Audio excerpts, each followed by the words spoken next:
साथियों, जय भीम, जय भारत, जय संविधान, जय मंडल, जय जोहार, जय लोकतंत्र, जय विज्ञान। और आज का ये महत्वपूर्ण लाइव जिस पर आपसे काफी चर्चा करनी है। अकेले तो चर्चा नहीं हो सकती, अपनी बात आपको कहनी है समाज में का एक सिपाही होने के नाते। छोटा सा बहुत सारी ऐसी बातें जो आपके बीच में लानी जरूरी है और उसमें हम लोग क्या सोच रहे हैं ये आपको पता लगना बेहद जरूरी है।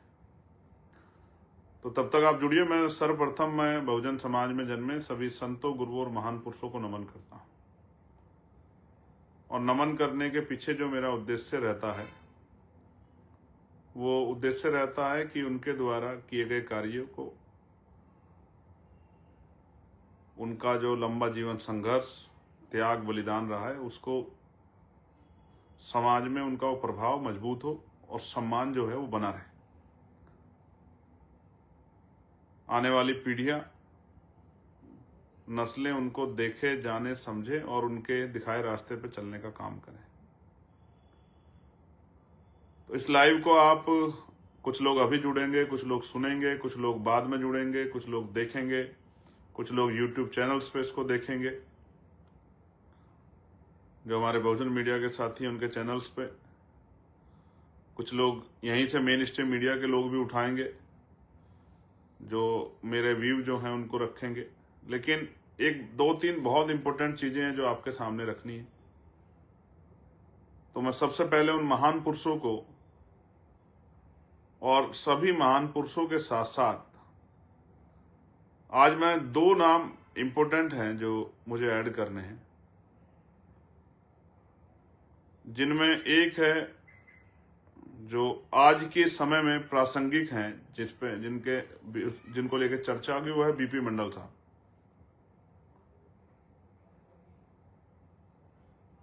बीपी मंडल साहब और वीपी सिंह जी, ये दोनों जो हैं आज इंपॉर्टेंट हैं। इसका कारण क्या है मैं आपको बताऊंगा। लेकिन सर्वप्रथम मैं आगरा के साथियों को बधाई देता हूं, आगरा अलीगढ़ मंडल के जो हमारे साथी हैं और उन मंडलों में जो तमाम जिले हैं, जिले के पदाधिकारी हैं, हमारे सभी जिला अध्यक्ष हैं, विधानसभा अध्यक्ष हैं, सेक्टर बूथ के अध्यक्ष हैं, मंडल के पदाधिकारी हैं, उन सबको मैं बधाई देता हूं और धन्यवाद करता हूं आगरा के ऐतिहासिक कार्यक्रम के लिए, भीम आर्मी और आजाद समाज पार्टी के सभी साथियों को। बहुत अच्छा शानदार कार्यक्रम आप लोगों ने कराया, बहुत हिम्मत बढ़ाई, बहुत ताकत दी। इसके लिए मैं आपका आभार प्रकट करता हूं। और ये कार्यक्रम इसलिए महत्वपूर्ण था कि कार्यक्रम का स्थान बदल गया था। तो स्थान बदलने के बावजूद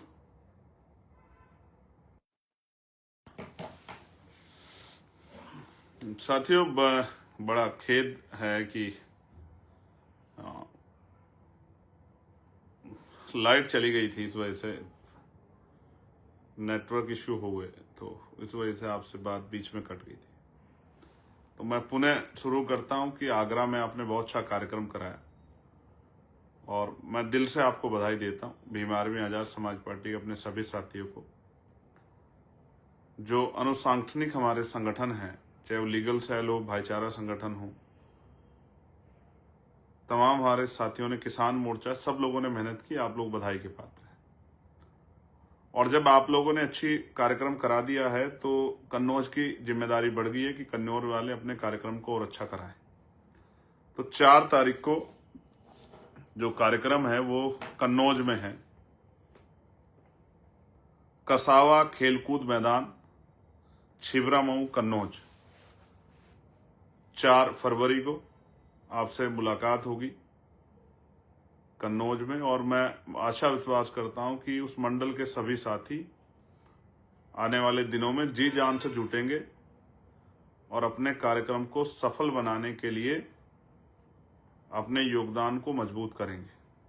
गांव-गांव जाकर लोगों को प्रचार प्रसार करेंगे और लोगों को इस कार्यक्रम को सफल बनाने के लिए प्रेरित करेंगे, ऐसा मेरा विश्वास है।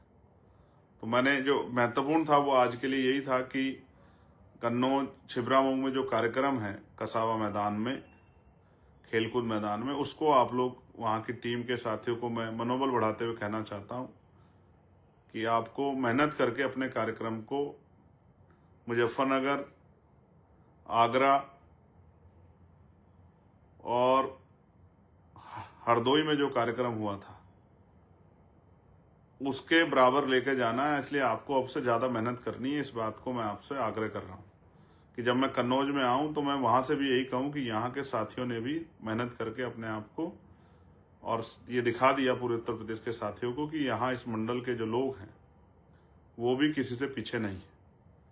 इस पूरे ही तीनों मंडल के साथियों को, पदाधिकारियों को, भीम आर्मी आज़ाद समाज पार्टी के हमारे गांव के अध्यक्ष से लेके जिले के लोग, नेता, मंडल के नेताओं को, प्रदेश कमेटी के जो वहाँ साथी रहते हैं, नेशनल कमेटी के, उन सबको मैं कहता हूँ कि अपनी जिम्मेदारी को अदा करें और ज़्यादा से ज़्यादा मीटिंग करके बड़े मजबूत कार्यक्रम को कराने के लिए कमर कसें। ऐसे ही मैं आज़ाद समाज पार्टी के भी तमाम सांगठनिक जो संगठन है उनको, भाईचारा कमेटियों को, युवा मोर्चा को, मेन पार्टी के संगठन को, सबको ही कहना चाहता हूं कि वो भी कमर कस लें। अब साथियों, महत्वपूर्ण बात जो है जिसका आपको पता होना चाहिए,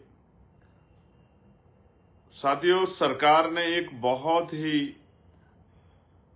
गैर जिम्मेदाराना काम किया है और वो ये है कि 2011 की जनगणना के अनुसार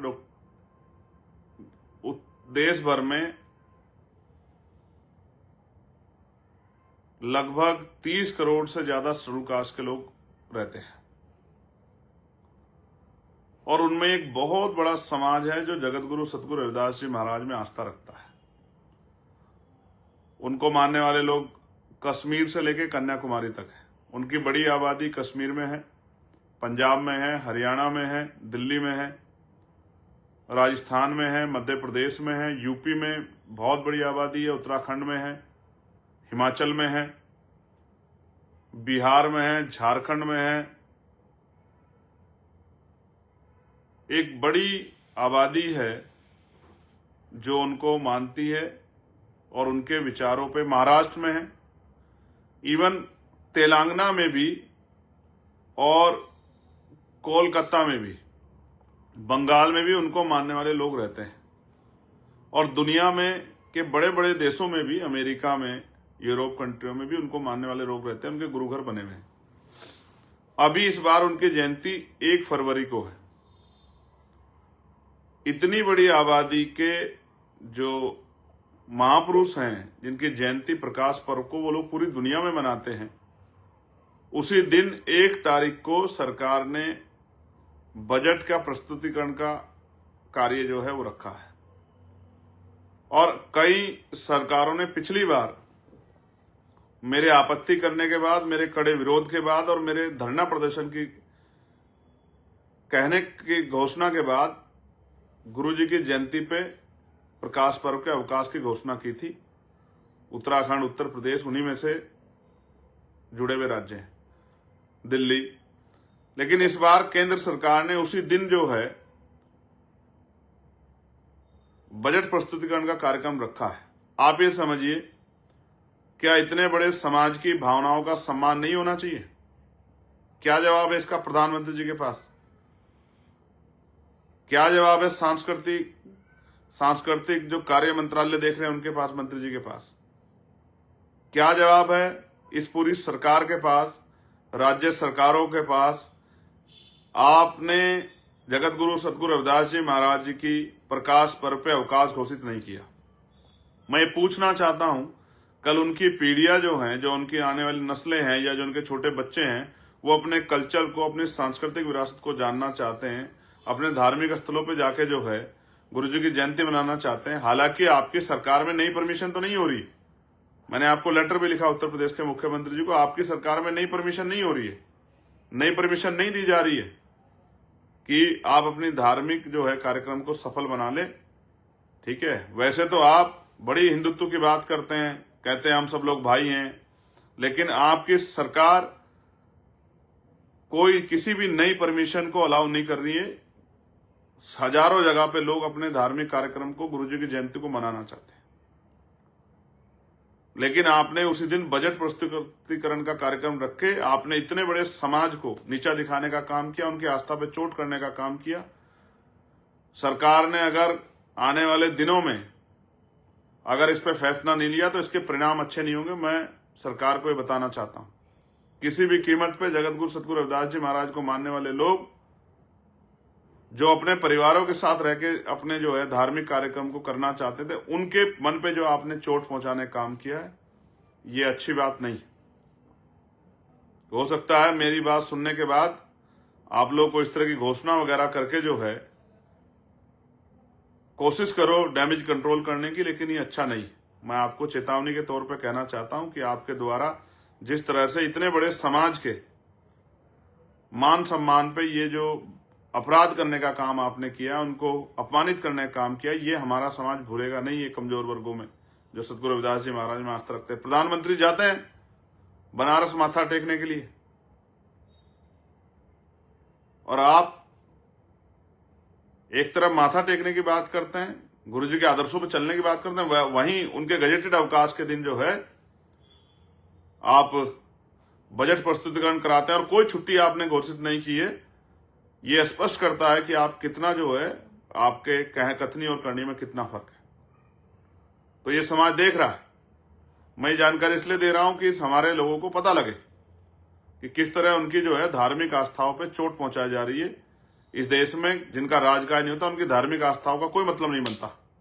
ये बात बहुत समझने की बात है हमारे लोगों के लिए, और मैं अपने समाज के बीच में जा जाके बताऊंगा, इस बहुजन समाज के बीच में किस तरह जो है सतगुरु रविदास जी महाराज की जयंती पे इस सरकार ने हमारे इतने बड़े समाज के मान सम्मान को ठेस पहुंचाने का काम किया। मैं आपसे भी अपील करता हूं, जहां आप लोग उस तरह कार्यक्रम करें, नशे से दूर रहें, और ये जो इधर नृत्य कार्यक्रम आप लोग करके जो है ये तो एक तरह का कार्यक्रम करना नहीं हुआ, महापुरुषों को धोखा देना हुआ। आपको चाहिए कि आप विचार गोष्ठी रखें, उनके विचारों को अपने बच्चों तक पहुंचाएं, अंधविश्वास पाखंडवाद को खत्म करके जो है मानवतावादी राज और मानवतावादी बेगमपुरा राज, ऐसा चाहूं राज में जहां मिले सबन्नु अन्न और छोट बड़े सब संबसे रविदास रहे प्रसन्न। इस बात को अपने मन में धारण करके आपको मानवता की बात करते हुए अपने बच्चों को, अपने अड़ोसी पड़ोसी को, अपने जो सामाजिक रूप से जो लोग इकट्ठा होते हैं, सब लोगों को ये संदेश देना चाहिए कि हमें जगत गुरु सतगुरु रविदास जी महाराज के रास्ते पर चलना चाहिए और इस देश को बेगमपुरा राष्ट्रीय जो बने, बेगमपुरा का मतलब बिना गम का राज, बेगम, बिना गम का राज, किसी की जिंदगी में वो किसी भी जाति धर्म का कोई गम ना रहे, इस तरह के राज की कल्पना जो रविदास जी महाराज कर गए, उस पर हमें काम करना चाहिए। अब जो एक और बहुत महत्वपूर्ण वो है विषय, वो है जो आपको सुनना समझना है, वो है यूजीसी के नए नॉर्म्स जो आए हैं, यूजीसी की जो नई गाइडलाइन आई। और आप ये समझिए कि इन गाइडलाइनों को आपको समझना है और इस पे जिस तरह का माहौल बन रहा है, मैं उस पर आपको जागरूक करना चाहता हूं। कई बार मीडिया के साथी सवाल पूछते हैं, लेकिन सीमित सवाल पे सीमित जवाब देना पड़ता है, लेकिन विस्तृत रूप से मैं आपके सामने कई चीजें रखना चाहता हूं। पहली बात तो बहुत सारे ऐसे लोग उसका विरोध कर रहे हैं जिन्होंने उस गाइडलाइन को पढ़ा ही नहीं, जो सिर्फ इस आधार पर विरोध कर रहे हैं, जिनको लगता है कि वो जो जिस तरह का छुआछूत, भेदभाव और रैगिंग और तमाम तरह से मानसिक शोषण जो है SC ST OBC के बच्चों को करते थे, वो नहीं कर पाएंगे। जिनको ऐसा लगता है, वो उनको बड़ी चिंता हो रही है, जो जातीय पूर्वाग्रह से भरे हुए हैं, जो जातिवादी मानसिकता रखते हैं, जो जातंकवादी हैं, उनको इस बात की पीड़ा है कि अब जो हम शोषण, जो अपना जन्मसिद्ध अधिकार समझते थे, इन वर्गों का अपमान करना, ये इस पीड़ा से जो है वो हमारे लोगों को तकलीफ नहीं दे पाएंगे। ये उनके मन में बात है। और मैं ये भी बताना चाहता हूं कि ये नॉर्म्स किसी के विरोध में नहीं है, क्योंकि डर उसे लगेगा जो अपराध करेगा। जो अपराध नहीं करेगा उसे किस बात के लिए डरना, उसको किससे डरना? जो अपराध करेगा उसको डर लगेगा, जो अपराध करने की सोच लेके बैठा उसको डर लगेगा, जो अपराध की सोच के साथ आगे बढ़ा उसको डर लगेगा। जो अपराध की सोच ही नहीं रख रहा है उसको किसी कानून से डरने की क्या जरूरत है? ये वो लोग डर रहे हैं जो लंबे समय से इस काम करते आ रहे हैं। आज उनको लगता है कि अगर ऐसा करेंगे तो उस पर कार्रवाई हो जाएगी। हालांकि बहुत कुछ होने वाला नहीं। आप इस बात को इस तरह से भी समझिए कि 2 अप्रैल 2018 के आंदोलन के बाद सरकार ने कहा था कि हमने SC/ST एक्ट को मजबूत कर दिया। कितना मजबूत किया उसका उदाहरण बताता हूं। 7 साल से कम, ये दूसरी तरफ तो कहा जाता है कि SC/ST एक्ट बहुत खतरनाक है, लेकिन 7 साल से कम उम्र की सजा जिन मुकदमों में होती है उनमें अगर SC/ST एक्ट भी लगाया है तो गिरफ्तारी नहीं कर रही है पुलिस, और निचली अदालतों से सही, निचली अदालत से ही उनको बेल मिल जा रही है। ये मैं आपके सामने बता रहा हूं कि कितना मजबूत किया सरकार ने। ये इसलिए कि आपको जानकारी कि सरकार क्या कर रही है, और इसमें बहुत सारे लूप होल है, कोई स्पष्ट नहीं है। ये जो है स्पष्ट रूप से कोई कानून नहीं है कि क्या क्या चीजों को हम लोग उसकी मान्यता में लाओगे। और इसमें आपने जोड़ दिया है आर्थिक रूप से कमजोर वर्गों के बच्चों को, दिव्यांग जन बच्चों को। तो आर्थिक रूप से कमजोर वर्ग के जो बच्चे हैं जिनका आप जिक्र करें, तो EWS के अकॉर्डिंग जो है अंडर में वो तो सारे स्वर्ण जाति के। तो आप किस आधार पर कह रहे हैं कि कानून स्वर्णों के विरोध में? अब हमारे लोग इतने बेवकूफ नहीं रहे कि आप उनको कुछ भी पढ़ा दो और वो लोग पढ़ने लग जाएं। ये जो विरोध है ये सब पॉलिटिकल विरोध है, और ये जानबूझ के इसलिए किया जा रहा है कि किसी दूसरे मुद्दे को डाइवर्ट करना चाहते हैं। मैं आपको हालात बताता हूं। 45 केंद्रीय विद्यालय हैं देश के अंदर। उन 45 में से सरकार ने कितना सामाजिक न्याय किया है, इसका उदाहरण ये है कि 45 में से एक ST के वाइस चांसलर हैं, एक SC के वाइस चांसलर हैं, और 5 OBC वर्ग के वाइस चांसलर हैं, जिनकी आबादी 85% है। उनके 7 कुलपति हैं और 38 स्वर्ण जाति के वाइस चांसलर हैं। आप मेरी बात को गलत समझे तो आप इसको चेक करा लें।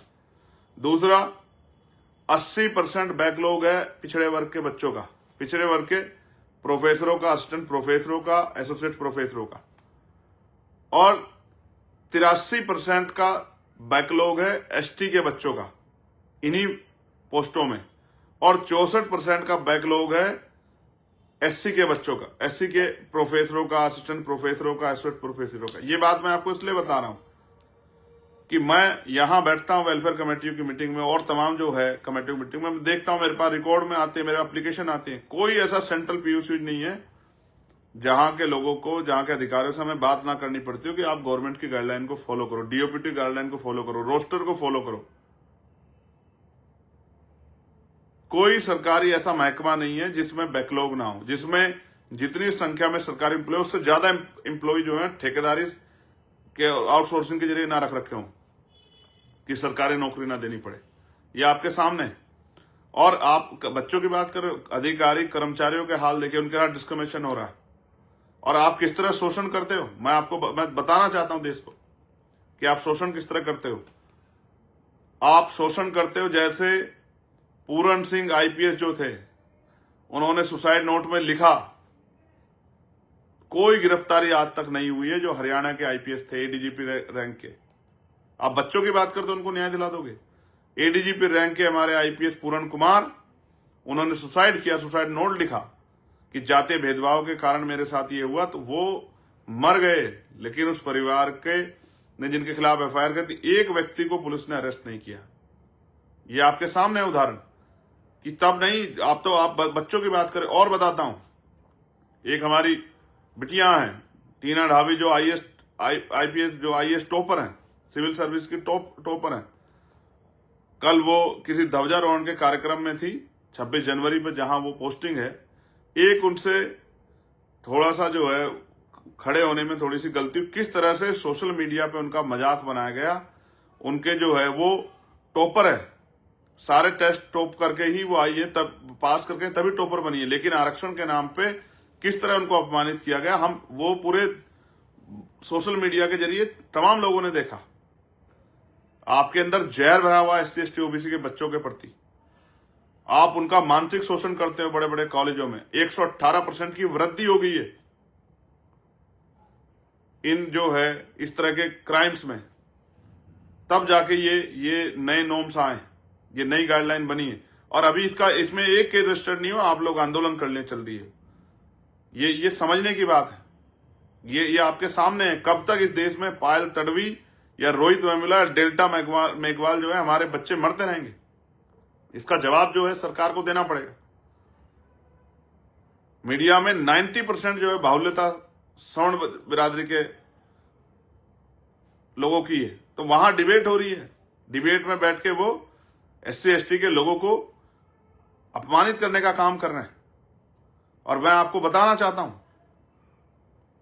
बहुत जिम्मेदारी से आपको बताना चाहता हूं कि इस देश में कॉन्स्टिट्यूशन पे सबसे बड़ा हमला तब हुआ जब 10% आर्थिक आधार पर आरक्षण लागू हुआ।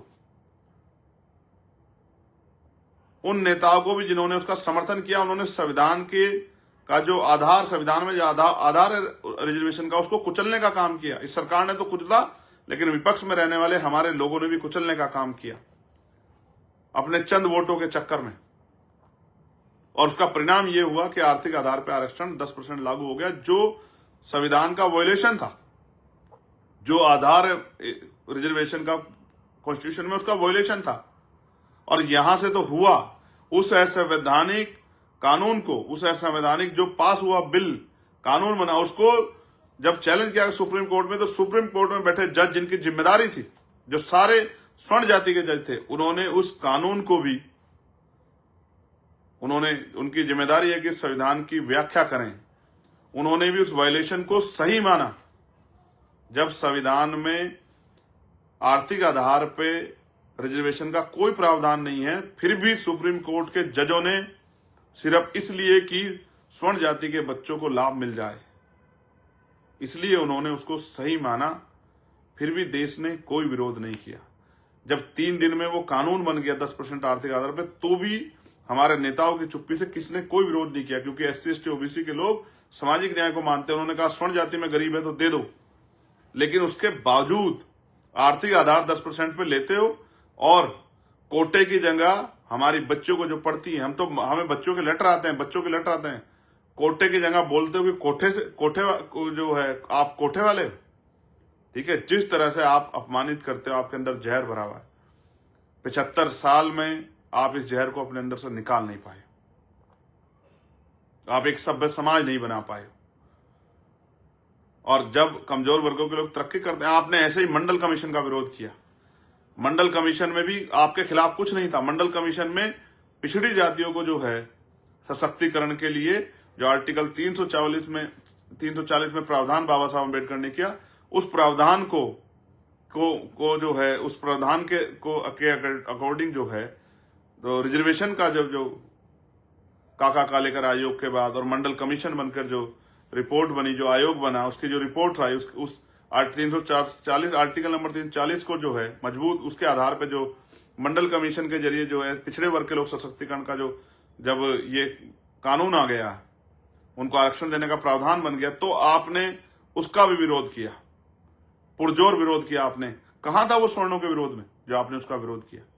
स्वर्ण जाति के जो पढ़े लिखे लोग हैं, समझदार लोग हैं, वो जानते हैं कि इससे का कोई नुकसान नहीं होने वाला। इनसे वही लोग डर रहे हैं जो अपराध की सोच रखते हैं अपने मन में, जो ये सोच के बैठे हैं कि हमें एससी एसटी के जो पढ़ने वाले बच्चे हैं उनको टॉर्चर करना है इस नाम पे। जब आप खुद से आरक्षण लेते हो, आरक्षण का किस आधार पर विरोध करते हो? मैं तो तब मानू जब आप इस 10% आर्थिक आधार पर आरक्षण जो मिला उसको छोड़ दो, तब मैं आपको मानू कि आप आरक्षण का विरोध करते अच्छे लगते हो। लेकिन आप आर्थिक आधार पर 10% आरक्षण भी लेते हो और फिर आरक्षण का विरोध करके एससी एसटी ओबीसी के लोगों को अपमानित करने का भी काम करते हो। ये झूठ जो है, झूठ के सहारे कब तक आगे बढ़ना चाहते हो?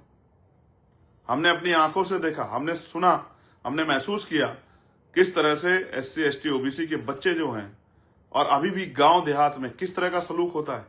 क्या खुले मंच पे कोई डिप्टी चीफ मिनिस्टर कह देता है, सैन समाज को नव्वा कह देता है, नव्वा अपनी बात को रखते हुए, नव्वा समाज किस तरह अपमानित करने का काम करते हैं। आप कश्यप नहीं कहते हो, आप झीवर कहते हो हमारे लोगों को अपमानित करने के। आप प्रजापति नहीं कहते हो, आप कहते हो कुम्हार।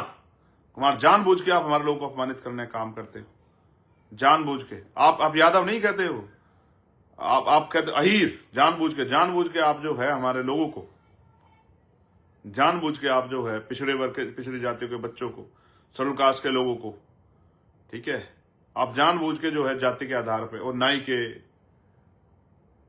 ओ खटीक के, ओ झीवर के, ठीक है, इस तरह से आप जो है आज भी गांव देहात से लेकर पढ़े लिखे लोग जो अपने आप को पढ़े लिखे कहते हैं, किस तरह से जो है वो बढ़ई के, विश्वकर्मा समाज को बढ़ई के कह के आप जो है आप अपमानित करने का काम करते हैं। क्या हम नहीं जानते हैं? हम इसी सामाजिक व्यवस्था से निकल के यहां तक आए, हम ग्रामीण पृष्ठभूमि के लोग, हम जानते हैं कि आप किस तरह से जो है हमारे जो है दलित पिछड़े समाज को किस तरह अपमानित करते हो। आप आज भी जो है हमारे पढ़ लिखने के बाद आप उनको जो है सम्मान से नहीं उनका नाम ले पाते हो।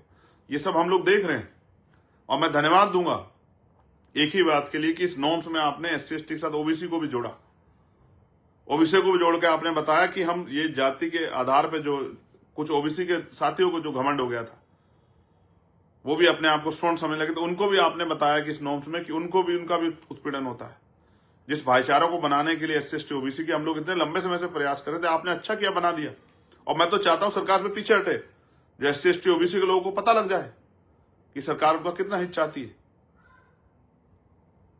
कि जरा से विरोध से डर के जो है उन्होंने ये गाइडलाइन वापस ले ली या इस पे विचार करने की बात कही।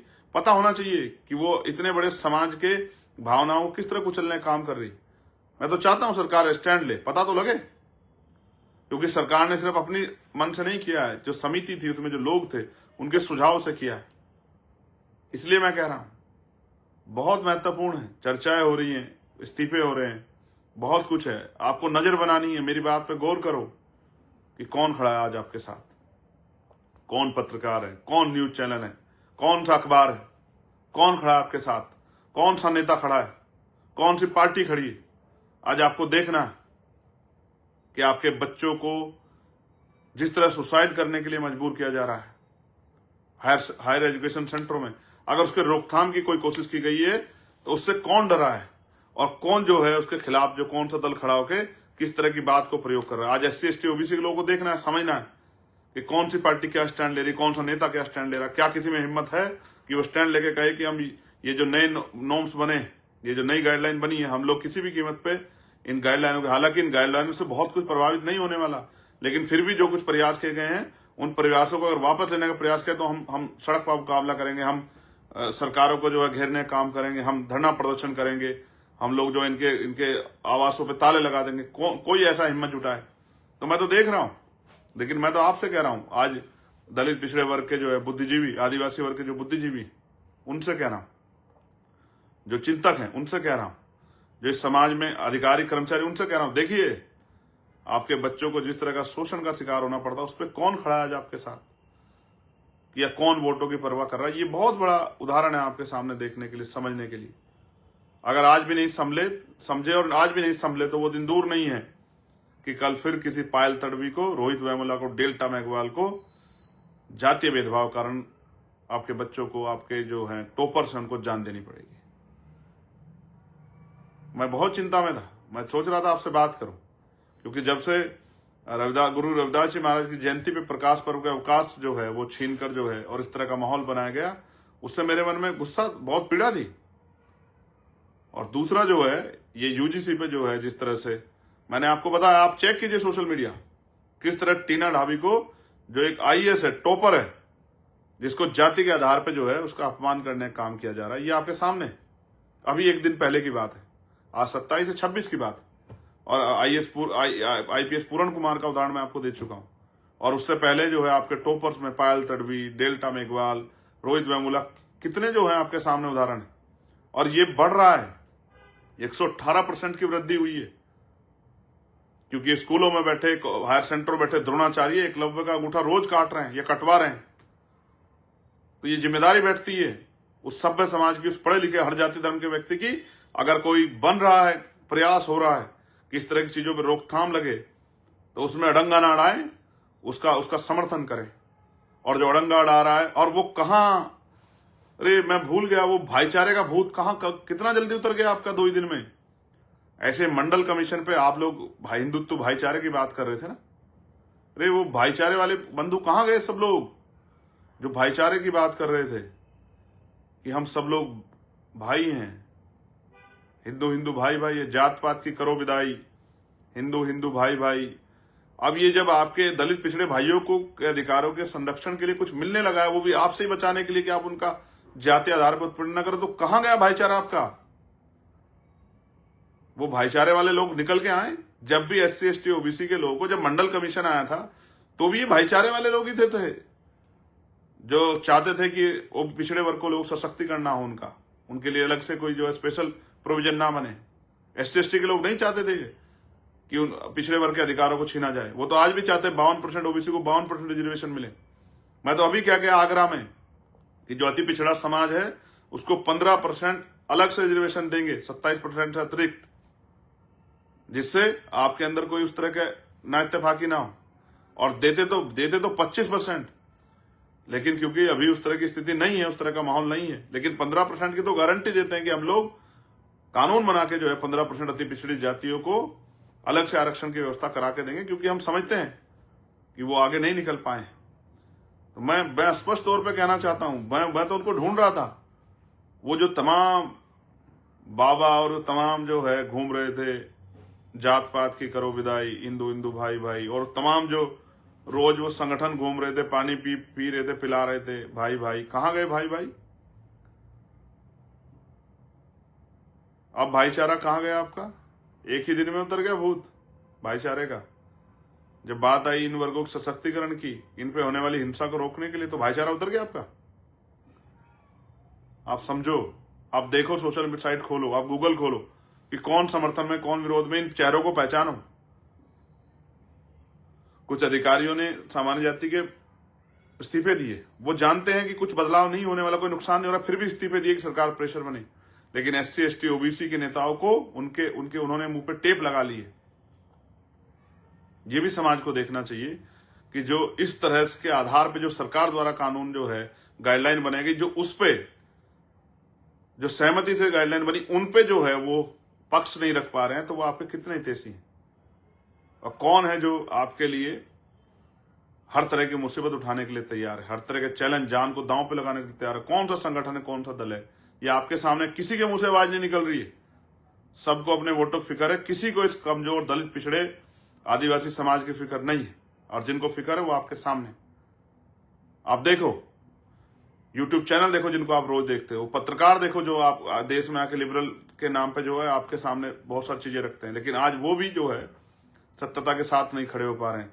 आप देखो उन हैंडल्स को जो बहुत जो है सरकार विरोधी बातें भी करते थे, उनको भी देखो किस तरह से उनके रंग बदले हैं। और वो जो हिंदुत्व का नारा लगा के आपकी गलियों में घूम रहे थे कल तक, भाई भाई का नारा लगाते हुए, उनके भी बदलते हुए चरित्र को आप देखो। और SC ST OBC के पढ़े लिखे अधिकारी, कर्मचारी, रिटायर्ड अधिकारी, चिंतक, अधिवक्ता, प्रोफेसर, मैं आप सबको भी कहना चाहता हूं, SC ST OBC के सब भाइयों को, कि देखो कौन आपका अपना है, कौन आपके अधिकारों पे कैंची लेके बैठा है। आज नहीं खड़े होंगे, आज नहीं सुनोगे, आज नहीं अपने बच्चों का दर्द सुनोगे, तो जब ये मर जाएंगे यूनिवर्सिटियों में तो क्या करोगे कल उसके बाद? अभी तो एक मामला सामने नहीं आया, अभी से दुरुपयोग की बात करते हैं। दुरुपयोग तो कितने कानूनों का हो रहा है। CBI जो है, जो जिसके ऊपर गरीब आदमी ये विश्वास करता है कि अगर CBI ने कोई मामला, किसी CBI ने टेक ओवर कर लिया है, CBI जांच हो रही तो न्याय मिलेगा, वो CBI का कन्वेंशन रेट 75%, 25% मामले जो है वो फॉल्स होते हैं। और ED का क्या हाल है, NIA क्या हाल है। अब देखिए कौन सा ऐसा कानून इसका दुरुपयोग नहीं हो रहा, लेकिन जब आपके हितों में कोई गाइडलाइन ही बनी है तो बहुत दिक्कत हो गई है। आज नहीं समझोगे तो निकल जाएगा वक्त। समझिए और संभलिए, और अपने बच्चों की रक्षा के लिए निगरानी कीजिए कि आप अपना खून पसीना और अपना पेट काट के जिन बच्चों को पढ़ाने काम कर रहे हैं, यूनिवर्सिटियों में, हर सेंटर में किस तरह से जो है वो जातीय उत्पीड़न के शिकार होकर सुसाइड कर रहे हैं, अपनी जान दे रहे हैं, मानसिक पीड़ा सह रहे हैं, और उनकी बात को सुनने वाला कोई नहीं। और मैं तो क्योंकि रहता हूं सिस्टम में, मैं जानता हूं कि सिर्फ वही नहीं, अधिकारी कर्मचारियों के भी क्या हाल है। पुलिस में जो कर्मचारी हैं और सैनिक बलों में जो कर्मचारी हैं, मैं जानता हूं SC ST OBC के क्या हाल है। मुझे कोई बताने की जरूरत नहीं है। मैं कोई चांद से नहीं आया, कोई इंग्लैंड से नहीं आया हूं, कोई अमेरिका से नहीं आया। मैं यहीं इसी मिट्टी में, यूपी की, जहां खाटी राजनीति होती है, जहां जाति जो है वो पैदा होती है, जिसका स्वरूप देखने को मिलता है, जहां ग्रामीण क्षेत्रों में जातियों का जो है, जातियों के गढ़ हैं, मैं वहीं से आया निकल के। मैं सब जानता हूं कि किस तरह दफ्तरों में अधिकारी कर्मचारी परेशान हैं, ट्रांसफर, पोस्टिंग, सस्पेंशन, किस तरह कलम फेर फेर के किस तरह SC ST OBC कर्मचारियों को जो है किनारे लगा रखा है इन सरकारों ने। ये सब आपके सामने। धन्यवाद, आपने मुझे सुना, और मैं आशा उम्मीद करूंगा कि आप अपना जो है विचार भी इस पर रखेंगे, व्यक्त करेंगे कि आप क्या सोचते हैं। और मैं भी चाहूंगा कि आप नजर भी बनाएंगे कि कौन आपके साथ खड़ा है, कौन आपके खिलाफ खड़ा है, कौन चाहता है कमजोर वर्गों के बच्चों को जो है, जो उनके प्रोटेक्शन में जो गाइडलाइन बन रही है, उनको खत्म कर दिया जाए। कौन नेता, कौन पार्टी कहाँ खड़ी है, सर्च करो। अपने बच्चों को कहोगे, वो सर्च करके आपको बताएं कि किस पार्टी का क्या स्टैंड है, किस नेता का क्या स्टैंड है, किस मीडिया हाउस का क्या स्टैंड है, कौन जो है, और वो कहाँ है वो पत्रकार साथी जो सरकार के हर जो है कानून में उनकी अच्छाइयां गिनवा रहे थे। आज क्या हुआ? जब किसानों के खिलाफ कानून बनते थे तो आप अच्छाई गिनाते थे ना। जब NRC पे कानून बना था, 370 पे कानून बना था, जब 3 तलाक पे कानून बना था, तो आप ही तो ना अच्छाई गिनवा रहे थे। आज क्या हुआ? सरकार के अच्छाई गिनवाने वाले और तमाम मीडिया हाउसेस को क्या हुआ? सांप सूंघ गया है। समझ रहे हैं? कमजोर वर्गों के लोग आपको समझ रहे हैं, बिल्कुल समझ रहे हैं। और नहीं समझ रहे हैं तो मेरे लाइव के बाद समझेंगे। ये पाल, प्रजापति, कश्यप, सैनी, मौर्य, साक्य, कुशवा, बिंद, राजभर, केवट, मल्ला, निषाद, विश्वकर्मा, सैन, ये समझेंगे। ये चमार, वाल्मीकि, पासी, धोबी, कोरी, खटीक, सब समझेंगे। महार, ये सब समझेंगे, इनको समझ आएगा। ये जाट, गुजर, यादव समझेंगे सब लोग ये। और नहीं समझेंगे तो हम लोग समझाते रहेंगे इनको कि समझे, इनको समझ आए कि किस तरह आपके बच्चों के अधिकारों को निगलने का काम कौन कर रहा है और उसको, उसकी भूमिका कौन बना रहा है। धन्यवाद। जय भीम, जय भारत, जय संविधान, जय मंडल, जय जोहार। आपका भाई चंद्रशेखर आजाद।